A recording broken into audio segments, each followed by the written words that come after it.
Meu nome é Marielle e eu sou professora do Departamento de Ciência da Informação da Universidade Federal Fluminense. A palestra de hoje é um capítulo de um ciclo de conversas e discussões que o Grupo de Pesquisa e de Extensão MediaCult do Departamento de Ciência da Informação irá realizar esse ano. No capítulo de hoje, nós vamos conversar sobre ética da informação e biblioteconomia, a fim de pensar os aspectos da competência em informação, que é objeto de estudos do nosso grupo.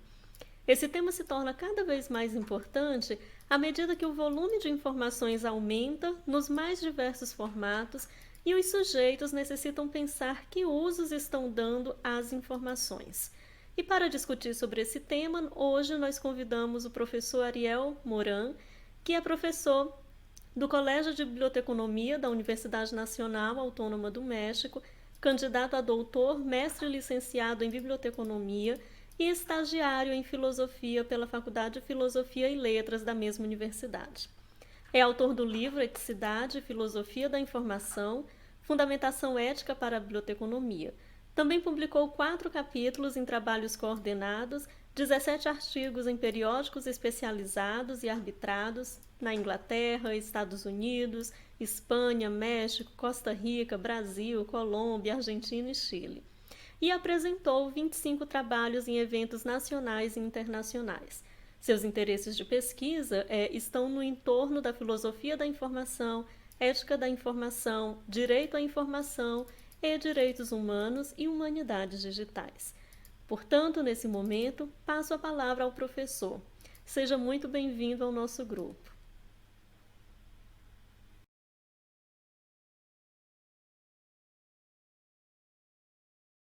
Boa noite a todos no Rio, boa tarde do México.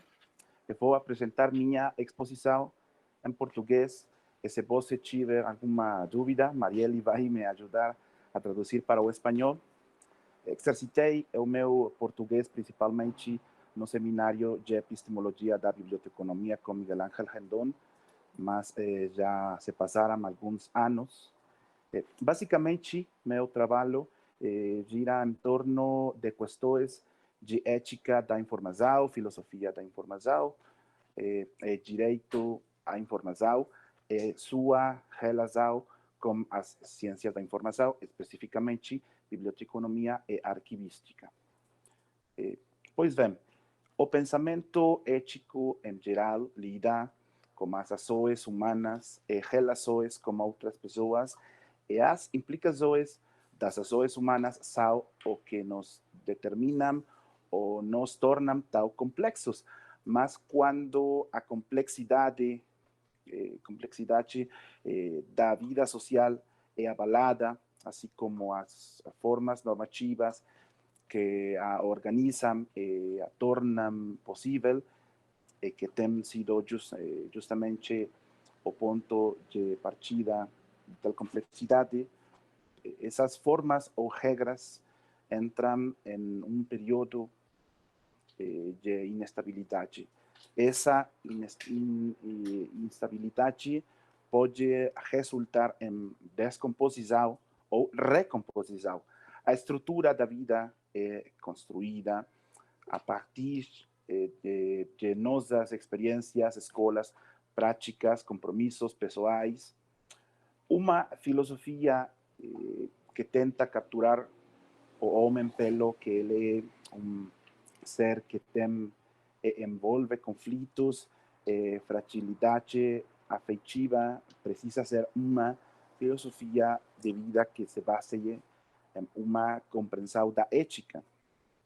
Existem muitas perspectivas sobre a ética consequencialista, que não enfatiza o tipo de ação, mas suas consequências, a ética da virtude de estilo aristotélico, que se concentra mais nas motivações das pessoas para agir, define o que é a boa vida, uma ética da virtude moderna, na qual critica que as consequências justificam uma ação, ou a ética utilitarista é a sua aplicação do princípio da maior utilidade, entre outras.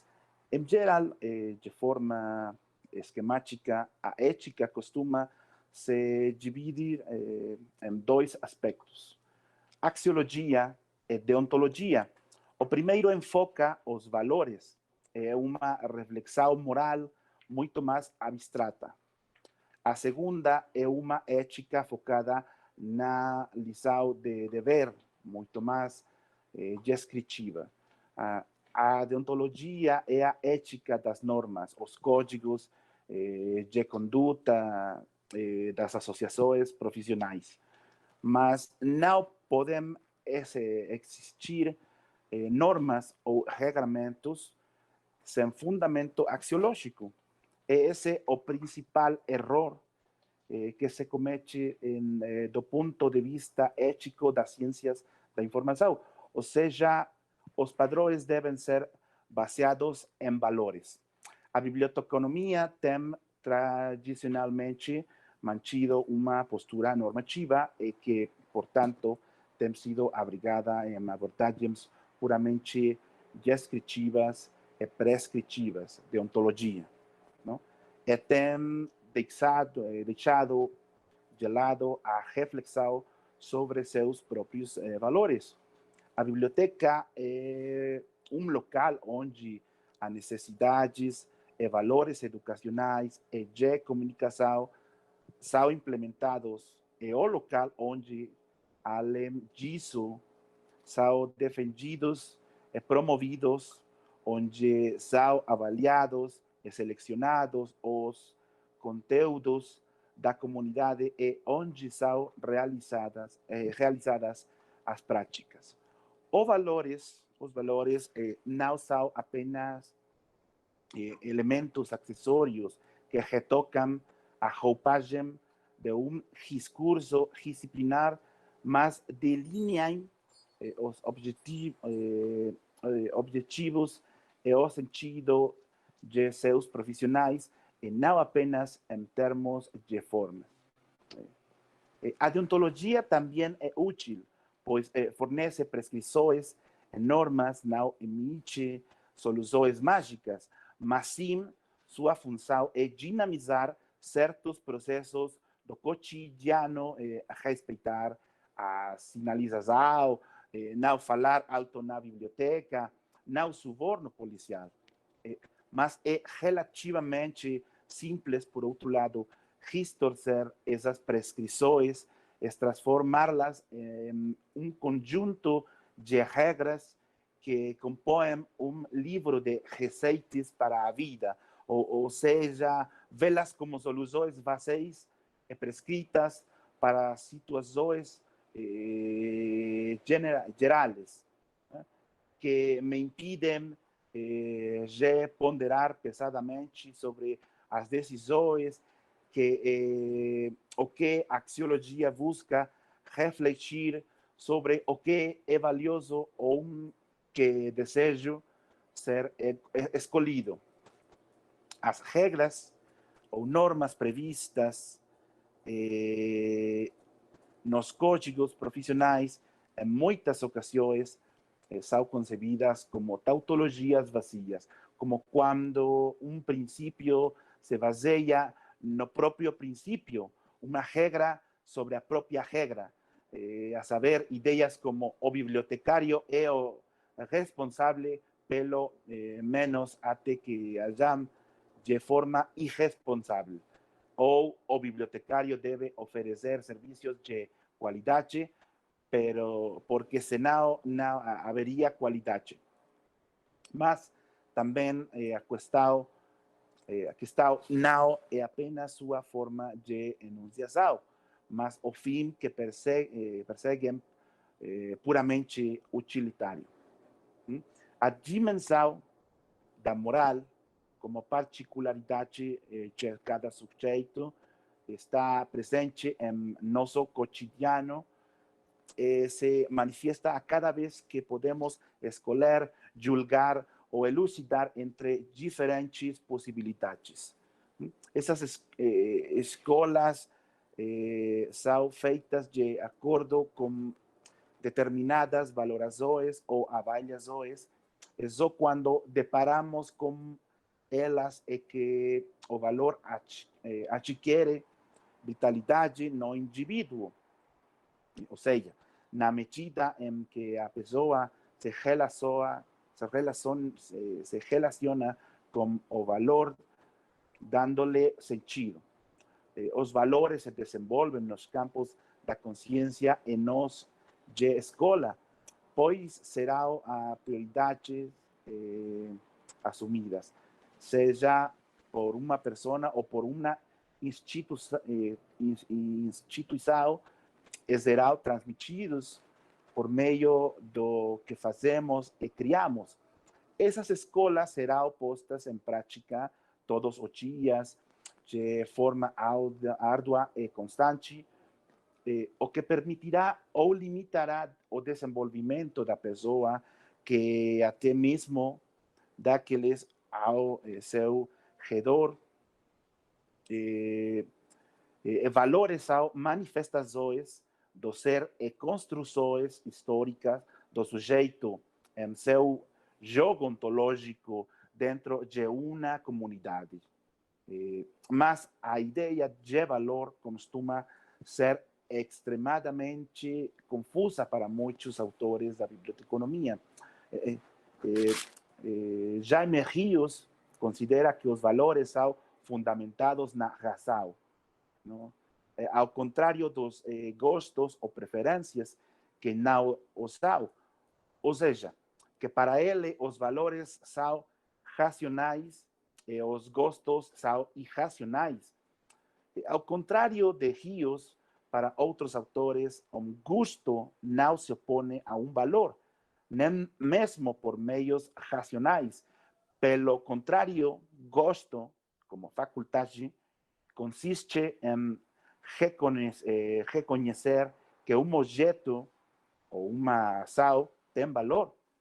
O que Rios chama de gosto ou preferência seria melhor chamar de desejo, reações ativas ou práticas a algo. Certamente a moralidade implica uma reflexão racional sobre o próprio comportamento e o dos outros, que um ato da razão. Mas isso não significa que a diferença entre valores e gostos seja racional. A ideia de Rios não está alicerçada em algum tipo de valor específico, ético, estético, econômico, mas fala da ação de valor em geral com base na razão, pela qual inferências podem ser feitas a partir de fatos ou probabilidades. Mas esse princípio não se aplica a julgamentos estéticos, por exemplo. Para David Hume, a maneira de estabelecer níveis do que é esteticamente valioso é dada pela experiência, não pela razão. Discussões desse tipo são necessárias para abrir caminho para o discurso da ética na biblioteconomia e na arquivística. Biblioteconomia e na arquivística, que não é apenas uma ética profissional, mas uma ética ligada à ética da informação. A ética da informação é uma ética aplicada. Uma ética aplicada pondera e articula um discurso teórico robusto como uma aplicação oportuna de princípios morais a uma área tão volátil como a computação e a comunicação. A ética da informação avalia o dever de cada agente moral em termos de sua contribuição para o desenvolvimento dos ambientes informacionais, o que envolve qualquer processo, ação ou evento que afeta negativa e coletivamente esses ambientes. Um agente moral é um ator interativo, autônomo e adaptativo que pode executar ações passíveis de avaliação moral, por exemplo, seres humanos, grupos profissionais, grupos de interesse social, entre outros. Aqui, os seres racionais são chamados de agentes morais, ou seja, eles têm agência, que é a capacidade de ator nascer dominado por alguma coisa ou outra pessoa, de escolher seu próprio caminho e de tornar essas decisões mais concretas. Nesse sentido, Luciano Florigi, principal autor da Ética da Informação, também utiliza o conceito moral de paciente, que é mais amplo, pois inclui não apenas o ser humano, mas qualquer entidade ou objeto que, em termos informacionais, possa ser levado em consideração pelo agente moral. Assim, esse paciente teria um valor moral intrínseco, talvez mínimo e relativo.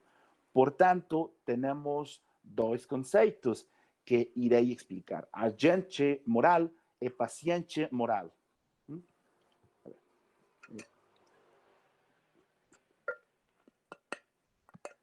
Os conceitos agente moral e paciente moral não são mutuamente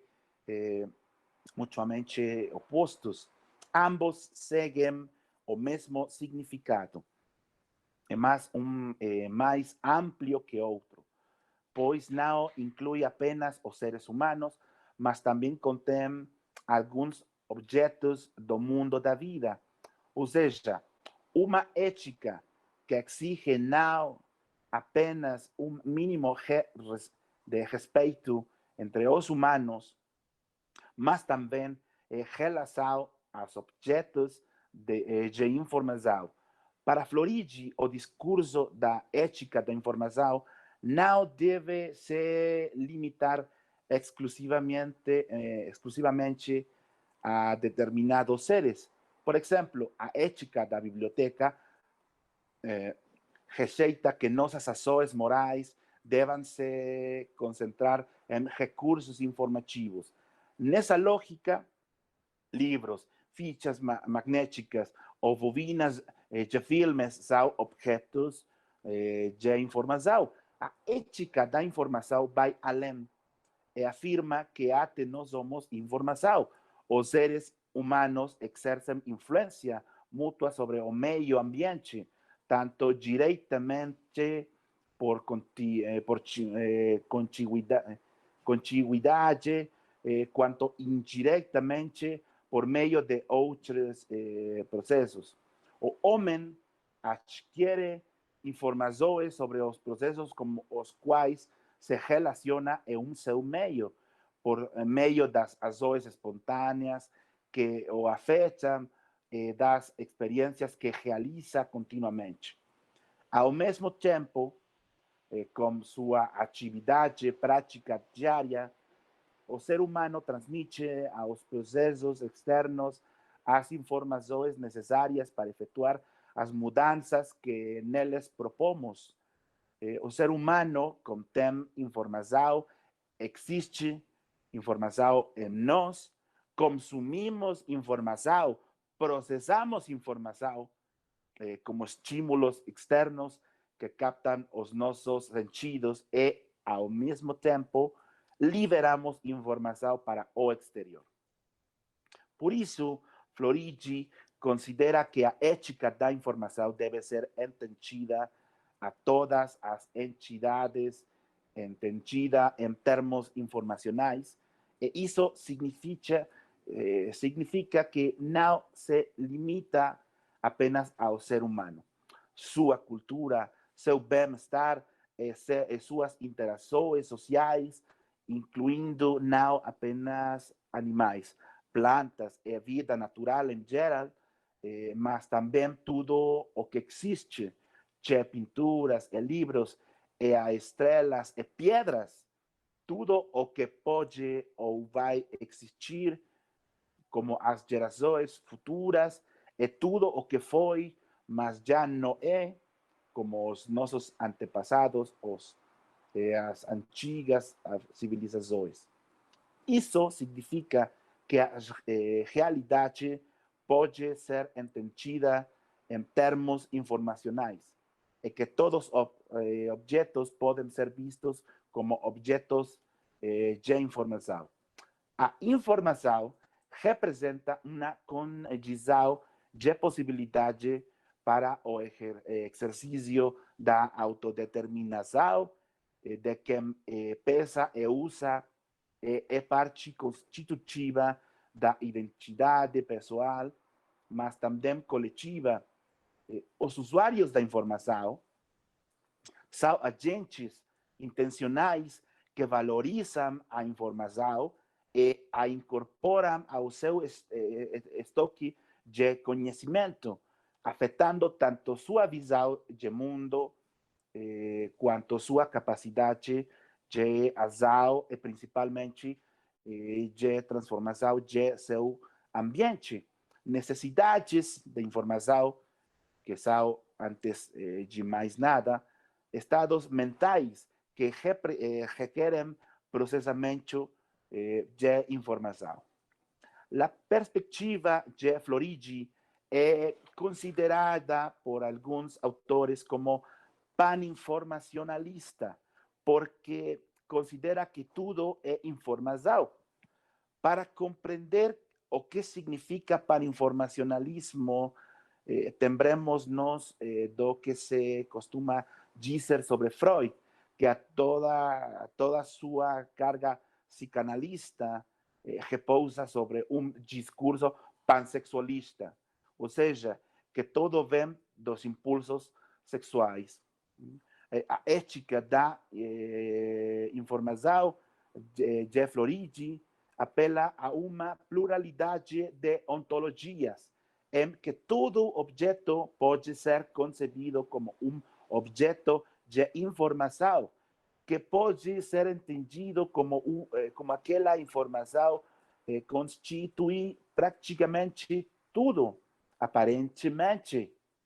E isso é visto por alguns como uma posição paninformacionalista. Porém, apenas parte da proposta de Floridi poderia ter esse aspecto paninformacional. Não é por acaso que o tailandês Sora Hongladarom tenha dedicado um texto para desenvolver uma comparação entre a ética de Spinoza e a ética de Floridi. Baruch Spinoza foi um filósofo sefardita, nascido em Amsterdã, um racionalista do século XVII. A ética de Spinoza é frequentemente chamada de panteísta, uma vez que se argumenta que para ele todas as coisas são Deus. Mas esta é uma avaliação muito simplista e reducionista. Não é que para Spinoza todas as coisas sejam Deus. Na realidade, o que ele diz é que todas as coisas estão em Deus. Da mesma forma, o paninformacionalismo de Floridi não é tal. Não é que todo objeto seja informação, mas sim que todo objeto pode ser interpretado através da abordagem informacional, vista como um objeto de informação. Esse é um dos aspectos controversos da filosofia da informação da Floridi. Muitos autores concordam com a compreensão do mundo e com o consequente respeito ao meio ambiente, visto de forma informativa, mas equacionar todas as entidades como objetos de informação, incluindo o ser humano, pode ser radical para alguns. Concordo que o limite de uma ética da informação deve ser ou ser. E, portanto, sua invocação deve ser ontocêntrica, ou seja, tomar o ser como seu eixo. Por isso, é necessário apresentar um esclarecimento. Mencionam que a proposta moral da Floridi tem dois aspectos, o ontocêntrico e o ecológico, ambos com interesse pelo meio ambiente. Digo ecológico porque Floridi e outros autores, Rafael Capurro, falam em ecologia da informação, como a realidade e os objetos podem ser vistos em termos informativos. Um ambiente pode ser visto como um ambiente informativo. E, por sua vez, um sistema de informação, por exemplo, pode ser visto como um ecossistema, uma vez que envolve a relação entre o meio cultural e a atividade intelectual dos agentes. Floridi usa os conceitos de paciente moral usado em sua ecologia da informação e agente moral usado para a ética da informação. Pacientes morais podem ser qualquer forma de existência, coisas que são, como entidades, e agentes morais podem ser aqueles que têm agência, isto é, eles têm voz, tomam decisões, estabelecem relações de poder, deliberam, se conhecem. Inicialmente, Floridi argumentou que a ecologia da informação é responsável por qualquer forma de vida, dizer pacientes. É a ética da informação por qualquer forma de vida racional, quer dizer agentes. No entanto, ele afirmou posteriormente que os pacientes não são qualquer forma de vida, com valor mínimo e propriedades essenciais, mas qualquer forma de existência, ou seja, qualquer coisa que existe, mesmo que não esteja viva. Sua postura de uma ética da informação reduzida apenas aos agentes morais me parece bem estruturada. No entanto, prefiro ter uma postura cautelosa em relação à sua ideia de ecologia da informação, para a qual prefiro reforçar esta parte com outros autores. Então, uma vez que qualquer objeto pode ser conceituado ontologicamente como um objeto de informação, a informação é considerada uma das formas de ser.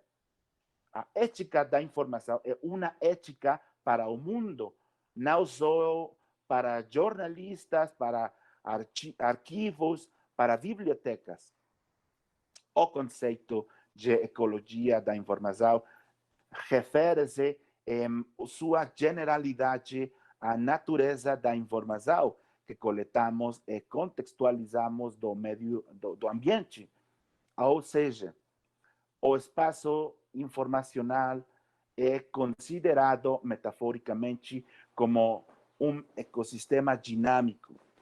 A noção de ecossistema envolve o conjunto de interações entre populações vivas dentro de uma unidade geofísica determinada, que é entendida como uma unidade complexa de natureza organizadora. Em sentido restrito, alude-se a um tipo de ética da informação adequada para enfrentar o mundo feito de dados, informação, conhecimento e comunicação, de maneira que se forme um novo ambiente baseado na tecnologia digital, ao qual é chamada de infosfera ou mundo da informação. A ecologia da informação seria uma forma de tornar a ética da informação mais ampla, estendendo a outros objetos. Para Floridi, a ecologia da informação seria uma forma adequada de lidar com o mundo dos dados, da informação, do conhecimento, de comunicação como um novo ambiente.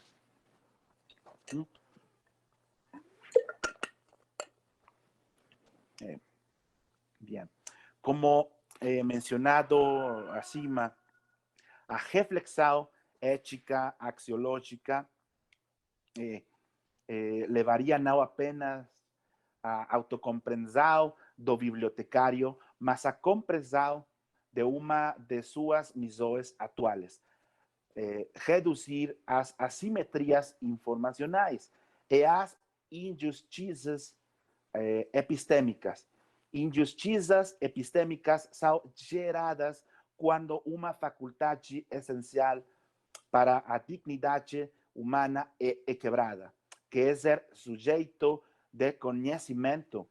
Injustiças desse tipo representam estruturas de poder e preconceitos sociais desiguais, além de envolverem graves problemas éticos que passam a adotar proporções de opressão contra certas comunidades minoritárias que são excluídas e desacreditadas do espectro de desenvolvimento do conhecimento, tanto em processos de criação como de compartilhamento e, portanto, de sua interpretação.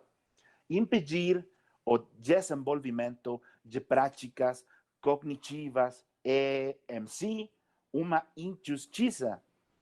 Existem dois tipos básicos de injustiças epistêmicas. Injustiças testemunhais, que se referem à criação de conhecimento, e injustiças hermenêuticas, relacionadas com a disposição e interpretação desse conhecimento. Uma injustiça testemunhal é uma ofensa dirigida contra os emissores de informações. Por outro lado, uma injustiça hermenêutica representa um prejuízo infligido aos potenciais destinatários dessa informação. As injustiças hermenêuticas, por sua vez, referem-se a bloqueio sofrido por algumas comunidades para receber e utilizar determinados recursos epistêmicos, de forma que sua interpretação do mundo é violada, pois está condicionada e deformada por esse viés. Falsas informações, censura ou falta de políticas de conservação são algumas das modalidades desse tipo de injustiça.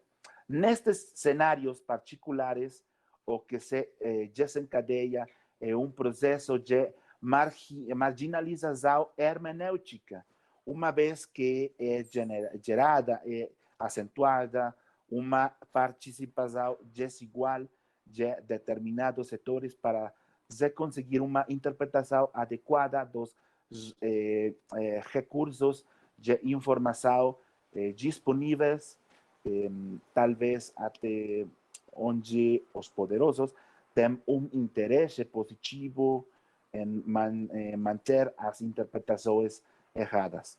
Nesse sentido, uma injustiça informacional é uma injustiça epistêmica na medida em que certas práticas relacionadas à autoinformacional são impedidas, como o uso efetivo ou quando interferem na capacidade de distribuição de certos bens epistêmicos, especificamente bens informativos ou também bens educacionais vinculados a sistemas de informação.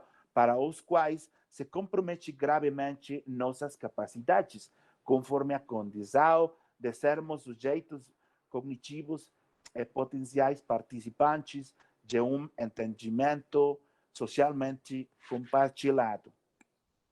Algumas injustiças hermenêuticas ocorrem quando existe uma lacuna nos recursos coletivos de interpretação que coloca uma pessoa ou um lado em desvantagem no que se refere à compreensão de suas experiências sociais. Portanto, será sempre importante que as ferramentas hermenêuticas à disposição das pessoas para dar sentido às coisas do mundo sejam devidamente informadas, sem qualquer tipo de desigualdade injusta. Nas coleções e arquivos documentais há muita informação incompleta ou ideologicamente enviesada, como nos arquivos históricos, o que constitui simultaneamente uma série de injustiças testemunhais e hermenêuticas, uma vez que certas vozes do passado não podem se expressar ou aos cidadãos atuais não podem interpretá-los de forma abrangente. Uma injustiça hermenêutica não é gerada apenas pela obstrução da circulação de informações, ou seja, como a deficiência de informação, mas quando os cidadãos são oprimidos pelo inclemente despejo de fluxos de dados, excesso de informação. Essa mare magnum se torna incompreensível para as pessoas porque esse enorme volume de informações é incomensurável, como Big Data. Se a informação não é organizada e divulgada através de uma determinada lógica documental ou com categorias de classificação, dificilmente as pessoas conseguem assimilá-la. Para encerrar esta primeira intervenção de minha parte, quero explicar o conceito de assimetria de informação. É necessário especificar, antes de mais nada, que o fenômeno das assimetrias de informação envolve uma conceituação comumente utilizada em economia política e economia financeira especulativa, uma vez que ilustra uma situação potencial em que um agente possui mais informação ou que pelo menos é mais vantajoso em relação com outros agentes. A partir do princípio maximização da utilidade em um ambiente assimétrico, a informação torna-se um bem posicional. Então, assim como nas lutas dos mercados, torna-se fundamental para a oposição libertária que as pessoas obtenham informações claras como base para a toma de decisões.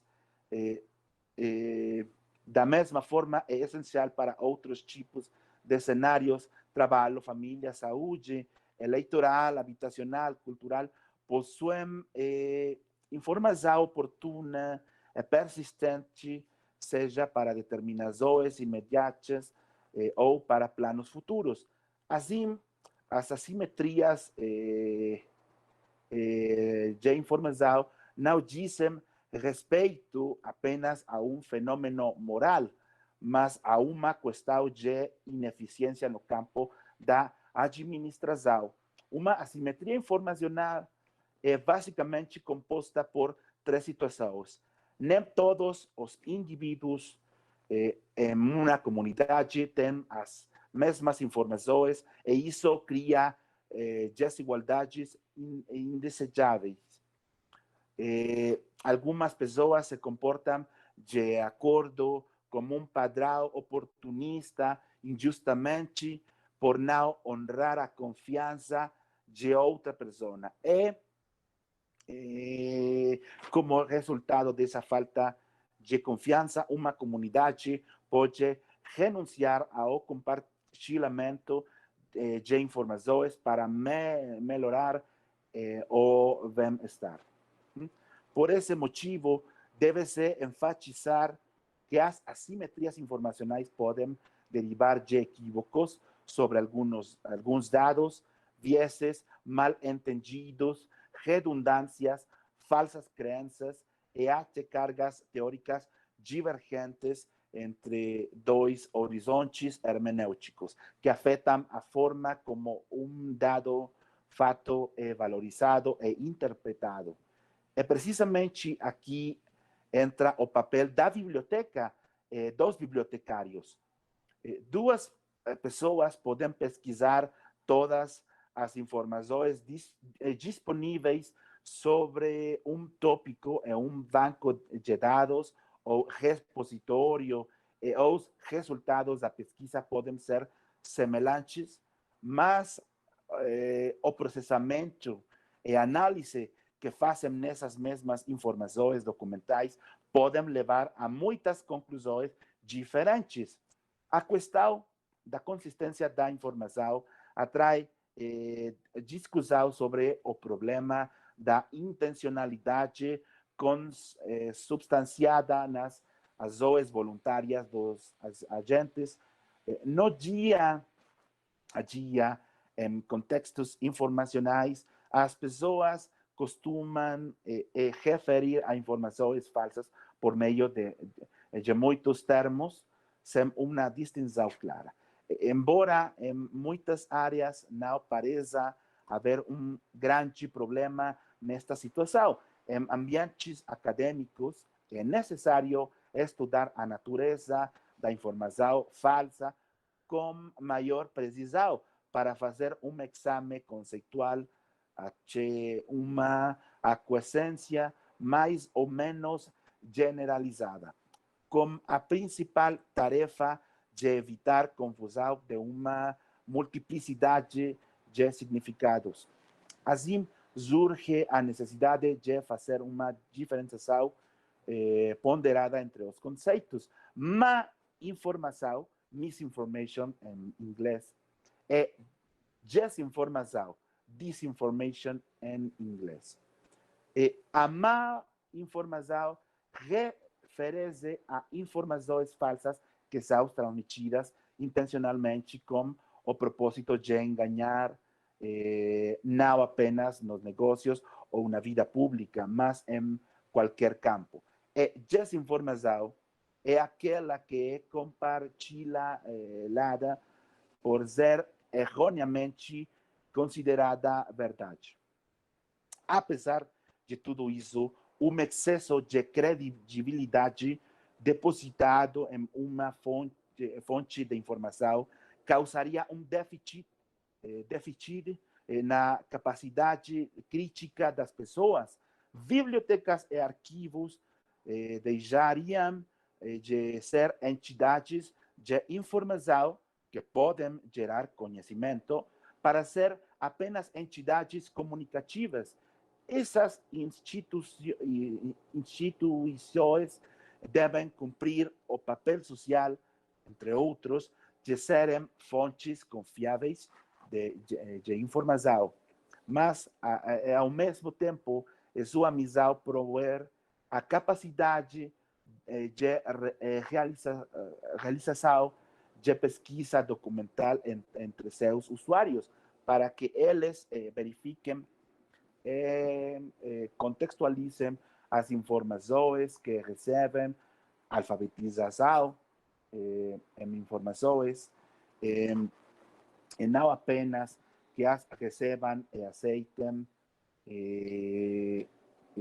devido ao excesso de confiança em emissor.